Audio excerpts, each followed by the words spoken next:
Hello. अभी RBI की तरफ से एक इम्पोर्टेंट डिसीजन आया कि आरबीआई ने जो सीआरआर है, जिसको हम लोग कैश रिजर्व रेशियो कहते हैं, इसके रेट को कट किया है।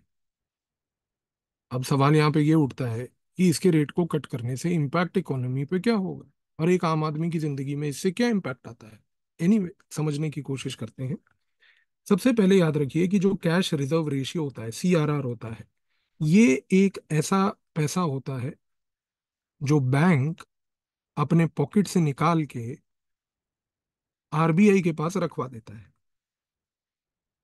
यानी कि मान लीजिए कि अगर बैंक है, उसके पास 100 रुपीज थे और आरबीआई ने बोला कि सीआरआर 5% है, तो 100 रुपीज का 5% यानी कि 5 रुपीज जो है उसको आरबीआई के पास देने होंगे। अब दूसरी चीज यहां पर याद रखिए कि जो पैसा आपने सीआरआर के थ्रू आरबीआई के पास रखवाया, आरबीआई उस पर कोई आपको इंटरेस्ट नहीं देती, ब्याज नहीं देती।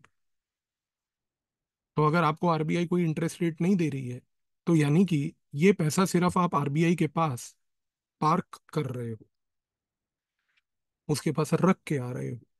तीसरी चीज देखिए कि आरबीआई आपसे सीआरआर क्यों रखवाती है। उसके दो रीजन है कि कभी एक प्रकार का वो सेफ्टी लॉक बन जाता है। सेफ्टी लॉक का मतलब ये है कि मान लीजिए कि बैंक के पास अगर किसी प्रकार का कोई क्राइसिस हुआ कभी, और बैंक के पास इस क्राइसिस में मिटिगेट करने के लिए उसके पास पैसा नहीं था, तो इस पैसे को लेने के लिए और ये पैसे को क्राइसिस मिटिगेट करने के लिए सेफ्टी लॉक गुल्लक उसको तोड़ के आरबीआई सीआरआर से निकाल के बैंक को देगी। तो ये क्राइसिस मैनेजमेंट के लिए पैसा आरबीआई आपसे रखवा लेती है अलग। और दूसरा, कई बार मनी सप्लाई इकोनॉमी में जो होती है उसको फंक्शन करने के लिए आरबीआई सीआरआर का प्रयोग करती है। अगर आरबीआई को लगता है कि एक बैंक के पास 100 रुपए है और वो 100 रुपए का कोई प्रयोग हो नहीं रहा है, और ये एक्स्ट्रा पैसा पड़ा पड़ा जो है इकोनॉमी में इन्फ्लेशन क्रिएट कर रहा है, तो आरबीआई क्या करती है कि वो सीआरआर के थ्रू पैसा अब्जॉर्ब कर लेती है। जब वो पैसे को अब्जॉर्ब कर लेती है तो वो अपने पास वो आपके जेब से निकाल के रख लेती है। तो आपके पास कम पैसा रह जाता है, और जब आपके पास कम पैसा रह जाता है तो इस सिनेरियो में कम पैसे से वो इन्फ्लेशन को मैनेज कर लेती है। तो यहाँ पर आरबीआई मनी सप्लाई को मैनेज करती है सीआरआर के थ्रू, विदाउट प्रिंटिंग मनी। यानी कि आरबीआई को अलग से पैसा प्रिंट करने की आवश्यकता नहीं है। तो आरबीआई के पास एक ये ऐसा टूल है जिसका प्रयोग करके वो मार्केट में मनी सप्लाई जो है उसको बढ़ा सकती है या कम कर सकती है। अब तीसरी चीज, आरबीआई ने, मैंने आपको बोला कि सीआरआर को कट किया है। सीआरआर को कट किया है का मतलब ये है कि आज की डेट में बैंक्स जो है उनके पॉकेट में अब पैसा वापस ज्यादा आ जाएगा। अब कितना कट किया है आरबीआई ने? जो रेट कट किया है अभी 2025 में, इस रेट कट से सबसे पहली बात 2.5 लाख करोड़, 2.5 लाख करोड़ बैंक के पास वापस आ जाएगा। यानी कि आप एक मोमेंट के लिए सोच के देखिए कि बैंक का 2.5 लाख करोड़ रुपया आरबीआई ने अपने पास सीआरआर के थ्रू रखा था। अब आरबीआई ने रेट कट करके ये 2.5 लाख करोड़ जो है अपने जेब से निकाल के आरबीआई ने बैंक की जेब में वापस डाल दिया। तो बैंक के पास तो सरप्लस पैसा हो गया। इस सरप्लस पैसे को हम एक साधारण लैंग्वेज में कहते हैं मोर लिक्विडिटी।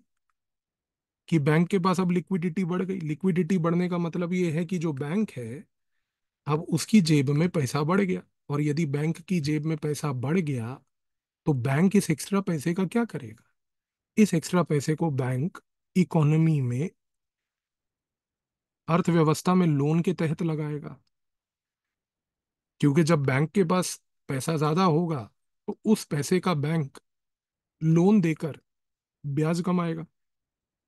यहां पर ये जो 2.5 लाख करोड़ रुपया आरबीआई ने होल्ड करके रखा था, इस 2.5 लाख करोड़ पे तो सीआरआर के तहत आरबीआई वैसे भी, मैंने आपको बताया, कोई इंटरेस्ट रेट तो बैंक को दे नहीं रही थी।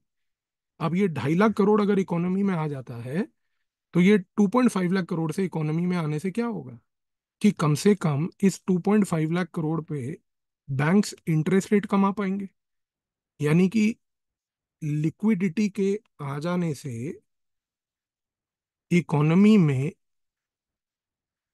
इन्वेस्टमेंट बूस्ट हुई।